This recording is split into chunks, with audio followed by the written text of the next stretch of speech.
Saya tertidur. Dubrovnik membangunkan saya. Begitulah cebisan ungkapan sajak penyair terkemuka Kroat abad ke-18 mengenai keindahan bumi ini. Dubrovnik, sebuah kota pusat peranginan paling terkemuka di wilayah Balkan, pernah menerima pengaruh kerajaan Islam Osmania.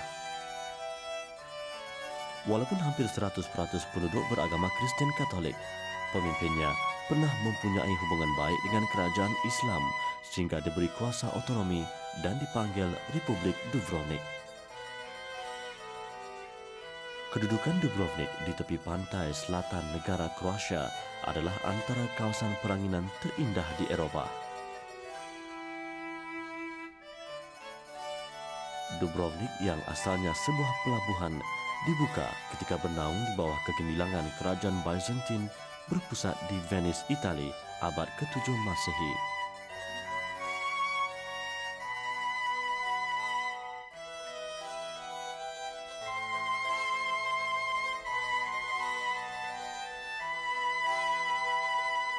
Apa yang menarik mengenai bandar ini ialah kota lama Dubrovnik yang dibina sejak 600 tahun Masehi masih kukuh sehingga hari ini.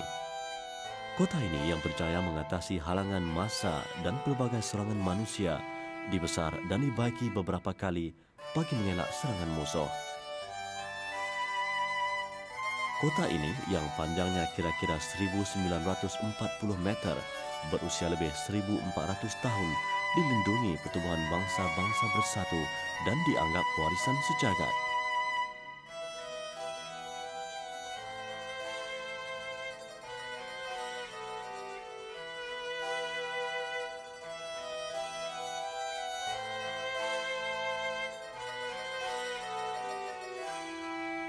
Ketika zaman Byzantine dan kerajaan Rom, Dubrovnik mendapat kuasa otonomi. Dua kuasa besar itu tidak berdaya menakluknya apabila berhadapan dengan tembok tebal dan gagah. Malah ketika angin seruan Islam bertiup kencang di wilayah Balkan pada abad ke-14 dan 15, kerajaan Osmania ingin menaklukinya.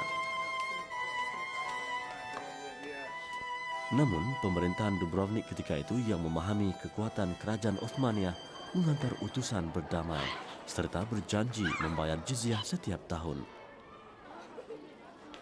Kemodenan membolehkan bekalan elektrik disalurkan dengan kegiatan perniagaan seperti bank, hotel dan restoran.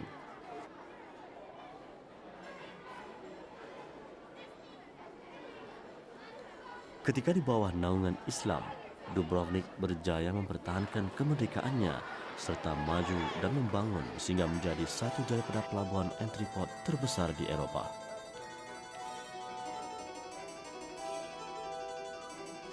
Perbalahan timur dan barat abad ke-15 menguntungkan Dubrovnik. Peniaga dan kapal dagangnya menguasai laluan dari Florence ke pelabuhan Ancona di Itali melalui lautan Adriatik sehingga seluruh Balkan dan Konstantinopel. Barangan utama yang diperdagangkan ialah kain ke timur dan rempah ratus ke barat.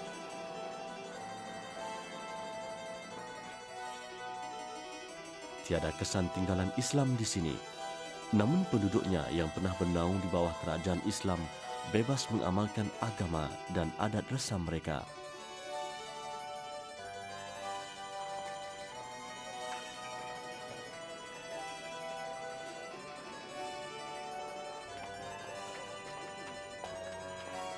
Kemerdekaan Dubrovnik hanya bertahan sehingga tahun 1808 apabila ditakluk Maharaja Napoleon Bonaparte diikuti kerajaan Austro-Hungary pada 1841 serta komunis Yugoslavia pada 1918. Kota ini menerima kerosakan teruk apabila puak Serb cuba menawannya setelah perpecahan Yugoslavia pada tahun 1991. Kini Dubrovnik, sebuah wilayah negara Kroasia, tetap gagah dan terus menyimpan sejarah sebagai sebuah wilayah yang dahulunya pernah mempunyai hubungan rapat dengan kerajaan Islam.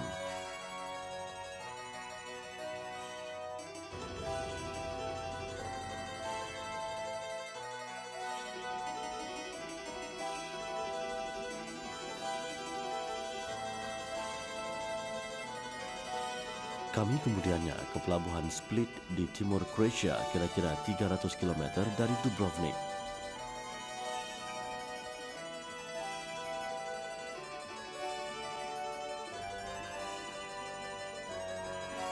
Kawasan di tepi pantai Adriatik ini dahulunya adalah sebahagian daripada wilayah Kerajaan Islam Osmania.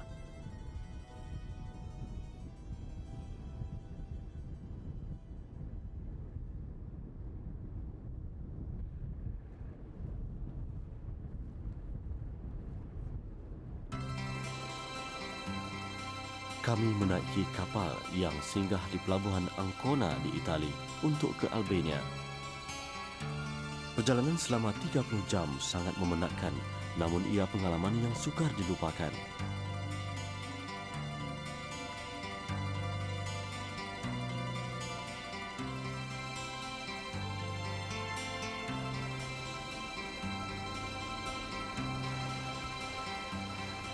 Memerhatikan lautan Adriatik, teringat kepada sejarah bagaimana tentera Osmania menawan negara Balkan melalui laut. Cuaca sejuk serta bentuk gunung yang curam tentunya memerlukan semangat yang gigih kepada tentera Islam pimpinan Sultan Muhammad Al-Fatih membuka wilayah Balkan abad ke-15.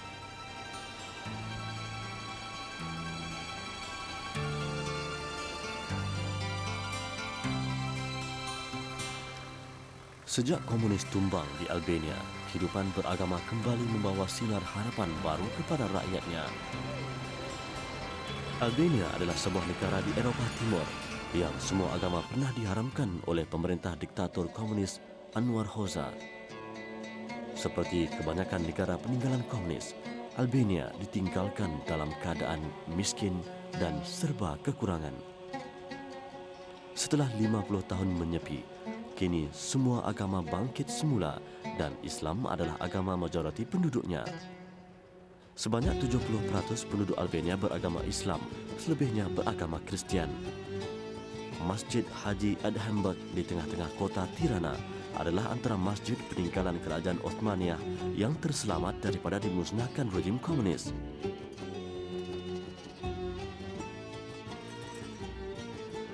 Masjid ini yang dibina pada tahun 1793 dan menjadi lambang kemegahan masyarakat Islam Albania pernah ditutup selama 24 tahun ketika komunis berkuasa.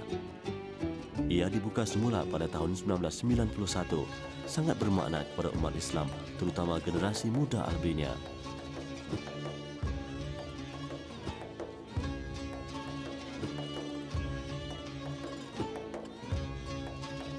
Bahan binaan masjid dibawa dari beberapa daerah berdekatan, manakala lukisan di dinding bermotifkan bunga adalah imajinasi pelukis kepada syurga. Masjid ini yang dianggap terindah di Albania menerima bantuan dari negara Arab serta kerajaan Albania sendiri. Di luar masjid terdapat sebuah kubur, iaitu bersemadinya Haji Adhamberg, pembina masjid ini. Beliau seorang ulama dan peniaga, pernah menjadi duta Albania ke Turki pada abad ke-18.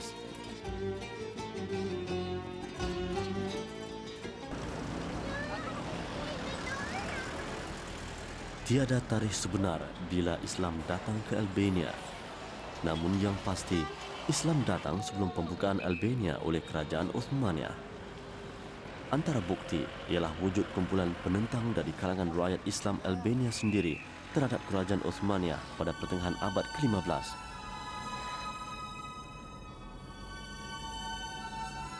Kumpulan itu diketuai oleh Iskandar Beg, dianggap legenda dan lambang kemerdekaan Albania. Inilah dia istana dan kota Iskandarberg yang dibaiki dan dijadikan muzium. Beliau anak jati Albania, pernah menjadi anak angkat Khalifah Uthmaniyah dan dibesarkan dengan tradisi Islam serta menjadi panglima tentera Sultan Muhammad pertama serta Sultan Murad kedua. Namun beliau yang sedih melihat negaranya dijajah memulakan pemberontakan pada tahun 1443. Pemberontakan selama 20 tahun berjaya menahan kemarahan kerajaan Osmania sehinggalah ditumpaskan tentera yang dipimpin sendiri Sultan Muhammad Al-Fatih pada 1467. Peperangan sesama Islam ini menyedihkan dan banyak menumpahkan darah. Masjid Iskandar Beg di luar kota ini kini musnah setelah dirobohkan oleh kerajaan komunis.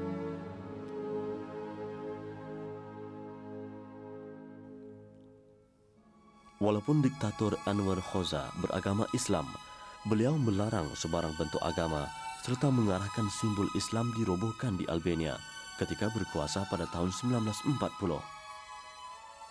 Sebelum itu terdapat 1.600 masjid di Albania, kini hanya tinggal 200 buah sahaja.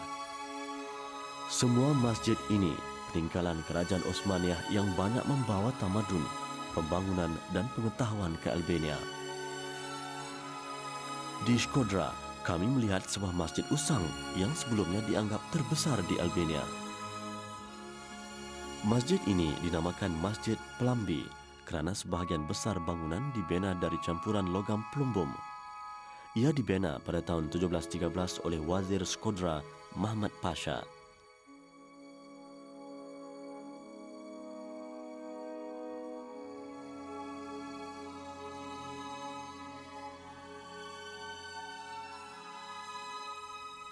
Boleh memuatkan 2,000 jemaah, masjid ini kini sepi dan pecah di sana-sini akibat dimamah usia serta beberapa kali cuba dirobohkan rejim komunis.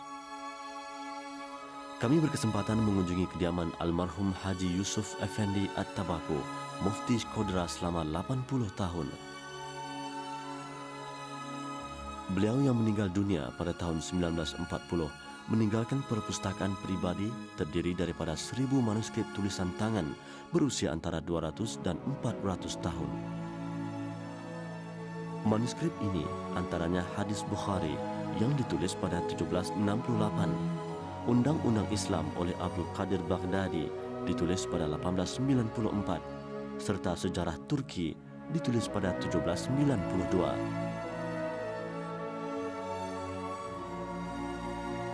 Semua koleksi ini kini dijaga oleh anak dan cucunya, dianggap warisan Islam Albania yang tidak ternilai harganya.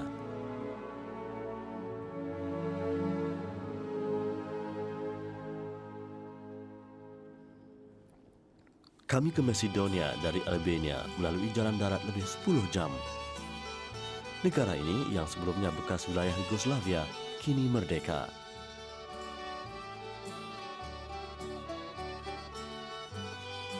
Macedonia dibuka oleh kerajaan Osmaniyah abad ke-15 meninggalkan pelbagai kesan tamadun, seni bina dan pembangunan Islam ke negara ini.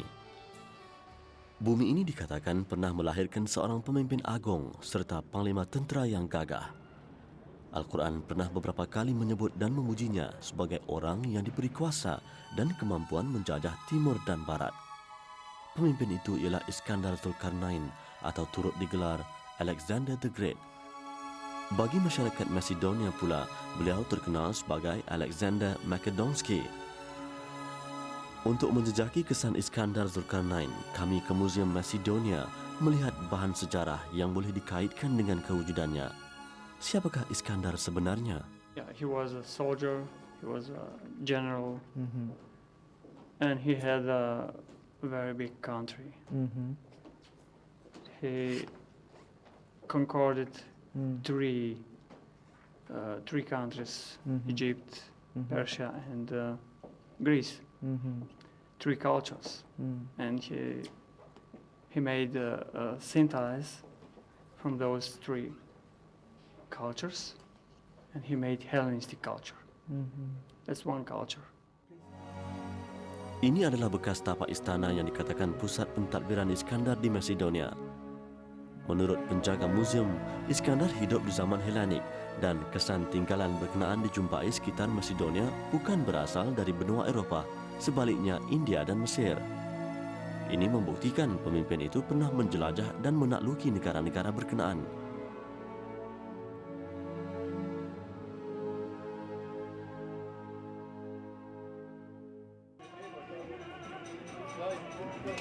Di sekitar Macedonia, banyak kesan tinggalan kerajaan Osmaniyah yang boleh dilihat.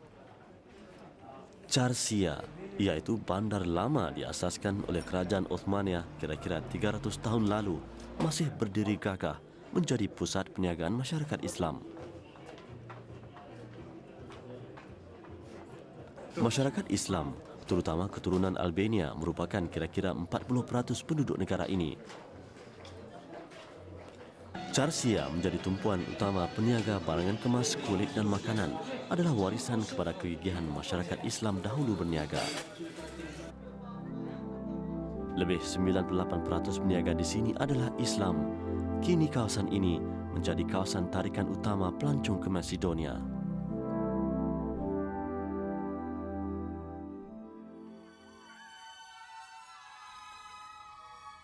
Masjid Isabek yang terletak di tengah-tengah Skopje adalah masjid paling tua di Macedonia. Dibina pada tahun 1475, masjid ini dibina atas arahan Haji Isabek, Wazir Macedonia, atas arahan Khalifah Uthmaniyah Sultan Murad II. Masjid ini yang diperbaiki setelah rosak teruk apabila berlaku gempa bumi pada tahun 1963 ternyata masih mengekalkan keasliannya.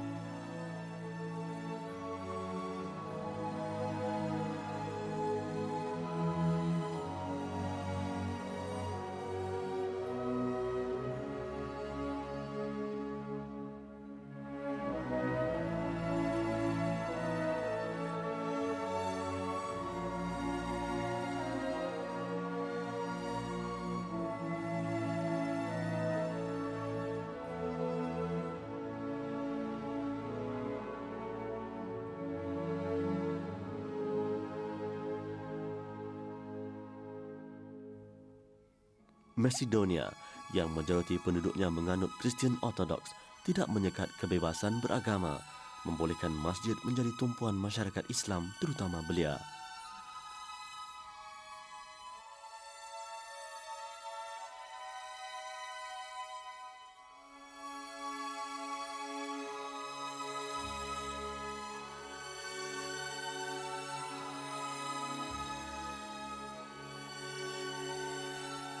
Lukisan dan seni bena indah di masjid ini ternyata mempunyai pengaruh rapat dengan seni bena Islam Uthmaniyah.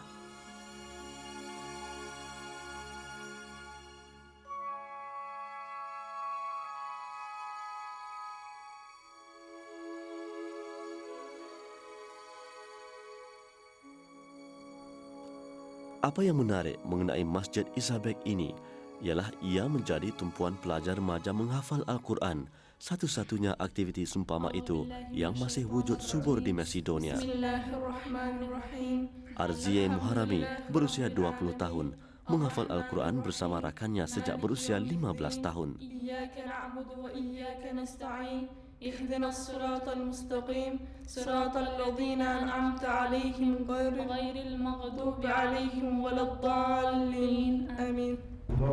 Walaupun sebelum ini menerima tekanan komunis, hati mereka cekal untuk menghafal Al-Quran. Bismillahirrahmanirrahim. Wal muhsanatu minan nisa'i illa ma malakat aymanukum كتاب الله عليكم وأحل لكم ما وراءكم ذلك من تبتغوا بأموالكم محسنين غير مسافحين فما استمتعتم به منهن فاتوهن أجورهن فريضة ولا جناح عليكم فيما تراضيتم به من بعد الفريضة إن الله كان عليما حكيما ومن لم يستطع منكم طولا أن ينكح المحسنات المؤمنات فمما ملكت أيمانكم من فتياتكم المؤمنات والله أعلم بإيمانكم بعضكم من بعض فانكحوهن بإذن أهلهن وآتوهن أجورهن بالمعروف محسنات غير مسافحة ولا متخذة أخدان فإذا أحسن فإن أتينا بفاحشة فعليهن نصف ما على المحسنات من العذاب ذلك لمن خشي العنة منكم وأن تصبروا خيرا لكم والله غفور رحيم يريد الله ليبين لكم ويهديكم سنن الذين من قبلكم ويتوب عليكم والله غفور رحيم والله عليم حكيم.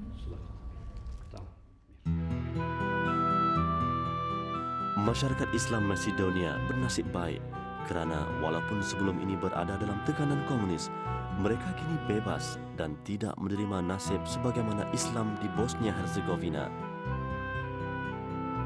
Walaupun jauh di tengah-tengah Eropah, masyarakat Islam di sini terus bersatu mengamalkan Islam.